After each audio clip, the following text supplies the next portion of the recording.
ചേട്ടാ ആ നേരെയുള്ള വഴി വന്നാൽ മതി ചേട്ടാ. കുറേ നേരം വന്നിട്ട് ഇല്ല ഇപ്പം എത്തിയേ ഉള്ളൂ. താനയച്ച എമൗണ്ട് ക്രെഡിറ്റ് ആയിട്ടുണ്ട്. പിന്നെ ദേ കാണുന്ന വീടിൻ്റെ തൊട്ട് മുകളിലാണ് ഇയാളുടെ റൂം. ഇതാക്കി. പിന്നെ എനിക്ക് വീട്ടിലത്തെ കുറച്ച് സാധനങ്ങൾ വാങ്ങിക്കാനുണ്ടായിരുന്നു. ഈ വരുന്ന 20-ാം തീയതി നമ്മുടെ മയൂരിലൊരു മിഡ് നൈറ്റ് സൈഡ് നടക്കുന്നുണ്ട്. അപ്പോൾ അതുകൊണ്ടാണ് ഇത്രയും ബ്രോക്കർ ഫീസ് കൂട്ടി വാങ്ങിച്ചത്. ഒന്നും വിചാരിക്കരുത് കേട്ടോ. ഇല്ല, കുഴപ്പമില്ല ചേട്ടാ, കുഴപ്പമില്ല. എടോ, പിന്നെ ഈ വീട്ടിനെ പറ്റി ഇവിടുത്തെ നാട്ടുകാർ ചിലപ്പോൾ പലതും പറയും. ഇയാൾ നിരീശ്വരവാദി എന്നല്ലേ പറഞ്ഞത്? അതേ നോക്കിക്കോളാം ചേട്ടാ. കർത്താവേ കത്തോണേ.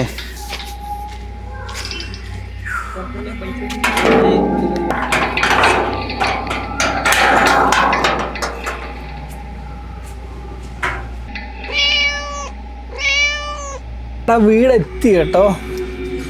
2 പിള്ളേർ ബാച്ചിലേഴ്സ് താമസിക്കുന്ന വീടാ. കുറച്ച് അലമ്പായി കിടക്കുമായിരിക്കും. ഒന്ന് റെഡിയാക്കിയിട്ടിട്ട് ഞാനൊരു വീഡിയോ കോൾ ചെയ്യാം. ഓക്കെ.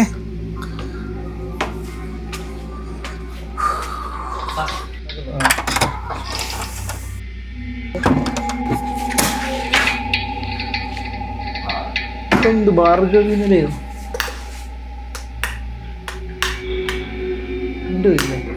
ഇയാളിവിടെ ആരും താമസിക്കുന്നില്ലെന്നായിരുന്നല്ലോ പറഞ്ഞു. പക്ഷേ എനിക്ക് നിറച്ച് ബാഗും ഡ്രസ്സൊക്കെ തൂങ്ങിക്കിടക്കുന്നു. അയ്യോ, കണ്ടുണ്ടായിരുന്നോ? ഹലോ ഹലോ, ചേട്ടനല്ലേ പറഞ്ഞു ഇവിടെ ആരും താമസിക്കുന്നില്ലെന്ന്. പക്ഷെ ഇവിടെ കുറെ ബാഗും ഡ്രസ്സൊക്കെ കിടക്കുന്നു. അവിടെ വേറെ ആരും താമസിക്കുന്നില്ലല്ലോ. ഞാനല്ലേ അവിടെ എല്ലാം വൃത്തിയാക്കിപ്പിച്ചത്. ഇനിയിപ്പോൾ എന്തെങ്കിലും കിടപ്പുണ്ട് ഒരു കാര്യം ചെയ്യാം. അതെല്ലാം ഒരു മൂലയിലോട്ട് എടുത്ത് വെച്ചിട്ട് ഞാൻ ആളെ പറഞ്ഞതാ. അയാളിത് കോളമാക്കും. ഇതൊന്ന് തെങ്ങ ഇത്